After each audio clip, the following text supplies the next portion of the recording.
నమస్తే ప్రజాప్రతినిధి న్యూస్కి స్వాగతం. నా పేరు యశ్వంత్.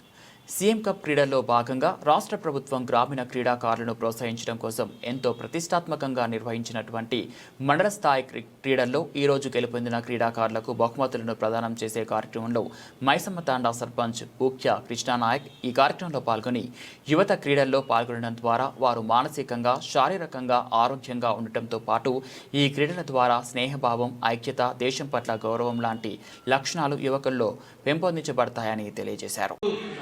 మండల స్థాయి సీఎం గారి కప్కి విజేతలకి బహుమతులు ప్రదానం చేయడానికి ముఖ్య కార్యక్రమానికి విచ్చేసిన మన ఇప్పుడు 2 నిమిషాల టైం ఉంది కాబట్టి సభ మీద ఉన్న ప్రతి ఒక్కరికి ముందుగా ధన్యవాదాలు తెలియజేసుకుంటూ, మరి ఈరోజు గ్రామీణ ప్రాంతాలలో కూడా రత్నాలను, వజ్రాలను బయటికి తీయాలనే ఉద్దేశంగా ఈ ప్రభుత్వం నిర్వహిస్తున్నటువంటి గ్రామీణ క్రీడలు వాస్తవంగా ఎంతో నాకైతే సంతోషాన్ని ఇచ్చాయి. ఎందుకంటే ఇవాళ ఈ దేశంలో చాలామంది, ఈ దేశంలో ఉన్న జనాభా దాదాపుగా 140 కోట్ల జనాభా ఉంది.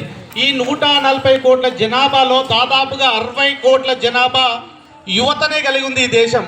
మరి ప్రపంచంలో ఏ దేశంలో లేనటువంటి యువత ఈ భారతదేశంలో ఉంది.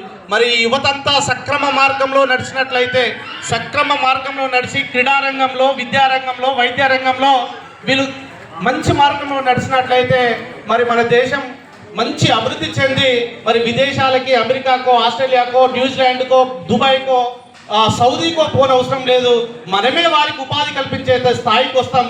కనుక నేను ప్రధానంగా చెప్పేది ఏంటంటే, పిల్లలు ఎక్కడో పంజాబ్, మహారాష్ట్ర, ముంబై, హైదరాబాద్ ఉన్నటువంటి గంజాయి లాంటి మహమ్మారి ఇవాళ గ్రామీణ ప్రాంతాలకి, తండా ప్రాంతాలకు కూడా వచ్చేసి చాలామంది యువకులు వాటికి అట్రాక్ట్ అయ్యి, వాటికి ఆకర్షితులై వారి జీవితాలను కొంత నాశనం చేసుకుంటున్నారు.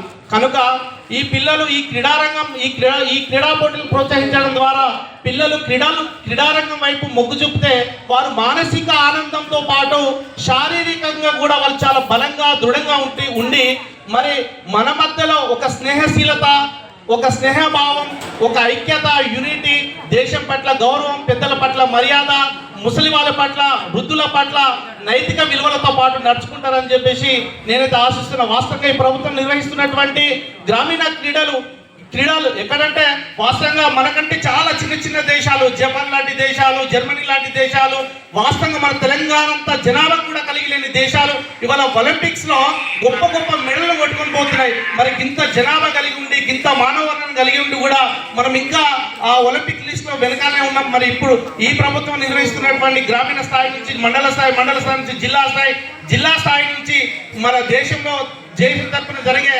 అంతర్జాతీయ పోటీలలో కూడా ఆడాలని చెప్పేసి కోరుకుంటూ, మరి ఈ కార్యక్రమాన్ని ఇంత ఘనంగా నిర్వహిస్తున్నటువంటి మన మండల స్థాయి నాయకులందరూ, సార్లందరికీ మరొకసారి ధన్యవాదాలు తెలియజేసుకుంటూ నా ఉపన్యాసాన్ని ముగిస్తున్నాను. జై భారత్.